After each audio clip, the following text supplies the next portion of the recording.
어제 제가 말씀드린 내용 중 우리가 계속적으로 치료하고 청구하면 보험사가 가만히 놔둘까요? 그 질문에 대해서는 제가 가만히 안 놔둔다고 말씀드렸죠.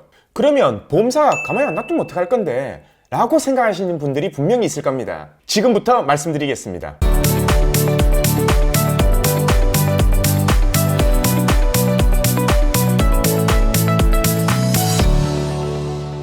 안녕하세요. 매일 저녁 8시에 새로운 정보를 전달드리는 보상가 배상입니다. 구독과 좋아요, 알림 설정은 큰 힘이 됩니다. 부탁드립니다. 주위에서 이런 말 못 들어보셨나요? 보험사가 피해자나 계약자를 상대로 소송을 걸어왔다. 한 번쯤은 매스컴에서 들어보셨을 겁니다. 우리가 흔히 생각하는 보험이란 두 가지 경우죠. 첫 번째는 피해자로서 청구할 수 있는 손해배상, 즉 자동차 보험이나 손해배상 책임보험에서 청구하는 거고요. 두 번째는 피보험자나 보험 수익자의 권리로 청구할 수 있는 우리가 흔히 가입하는 손해보험이나 생명보험인 거죠. 첫 번째 자동차 보험 같은 경우에는요, 우리가 계속적으로 치료를 받아요. 진짜 아파서 장기적으로 치료를 받는데도 불구하고 자동차 보험회사의 의료팀에서 이 정도 치료할 것까지는 아닌데, 이렇게 치료비 많이 나갈 건 아닌데 라고 생각한다면 더 이상 치료비를 지불 보증하지 않겠다고 소송을 먼저 걸어버립니다. 그걸 채무보존제 확인소송이라고 하는데요, 쉽게 말하면 우리는 치료비 줄 만큼 다 줬다, 다 치료시켜줬다. 근데 지금 계속적으로 청구하는 거는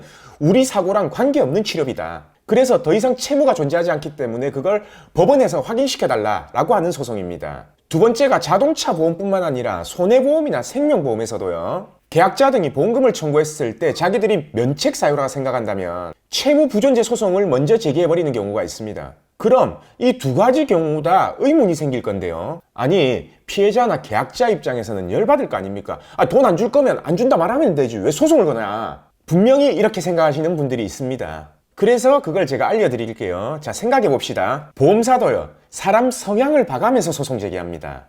어떤 사람에게 소송을 거냐면요, 민원을 넣었던지 아니면은 이건 민원 넣을 것 같다, 골치할 것 같다, 귀찮을 것 같다 라고 하면은 그걸 방지하기 위해서 먼저 소송을 제기해버립니다. 우선 보험사가 민원을 받게 되면요, 금융감독원으로부터 감점이 되게 되고요, 그리고 그 각 보험사별로 민원 건수가 공개가 됩니다. 그러면 계속적으로 이 상품을 팔아서 매출을 올려야 되는 보험사 입장에서는 분명히 매출이 타격이 있겠죠. 보험사 이미지가 안 좋아지니까요. 그리고 민원을 받은 담당자나 센터장은 인사고과에 문제가 있을 거고요. 근데 왜 소송을 제기하냐?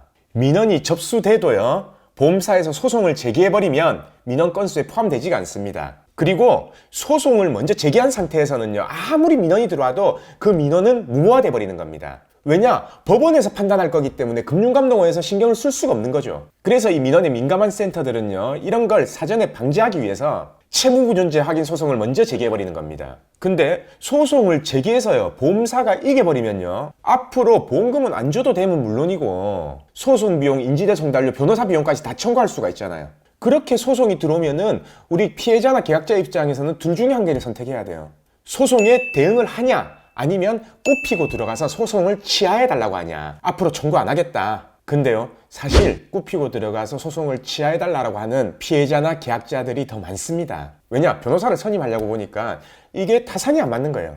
그래서 안 받고 말란다 라고 하면서 그냥 취하해달라고 하는 거죠. 근데 무조건 민원 제기하면은 보험사한테 이긴다, 보험금을 무조건 받을 수 있다 라고 이렇게 생각하시는 분들이 있는데요, 하지만 저 같은 경우에서는 민원을 무작정 제기해버리면 오히려 더 안 좋은 상황이 발생할 수 있다 라고 해서 실제로 이게 이길 수 있는 싸움인지 지는 싸움인지를 먼저 판단한 후에 대응하는 게 가장 좋습니다. 실제로 저는 수천 건 진행하면서요, 민원 넣은 기억이 거의 없어요. 민원 없이 잘 해결해버리는 게 제일 좋은 거니까요. 사실 이 오늘 주제인 채무부존재 확인 소송에 대해서도 다른 이야기가 할 말이 많습니다. 간단하게만 말씀드리면, 솔직히 저희가 수임한 사건 중에서는요, 보험사가 부지급한다 해서 저희한테 수임하거나 그 전에 수임을 했을 거 아닙니까? 근데 보험사가 먼저 채무부존재 확인 소송을 제기해버리는 걸 바라고 있습니다. 그래서 보험사한테 소송 제기하세요 해도 죽어도 제기 안 합니다. 왜냐면요, 보험사가 먼저 채무부존재 소송을 제기해버리면 보험사가 원고가 되잖아요. 입증 책임은 누구한테 있습니까? 원고한테 있죠. 그러면은 우리 입장에서는 더 쉽게 싸울 수 있는 입장이 되는 겁니다. 이 부분에 대해서는 다음번에 다시 한번 사례를 들어서 제가 말씀을 드릴 거고요. 오늘은 보험사에서 먼저 소송을 제기해버리는 경우가 어떤 경우인지를 제가 설명을 드렸습니다. 내일 저녁 8시에도 좋은 주제 가지고 오겠습니다. 오늘 영상 끝까지 봐주신 분들께 감사드립니다.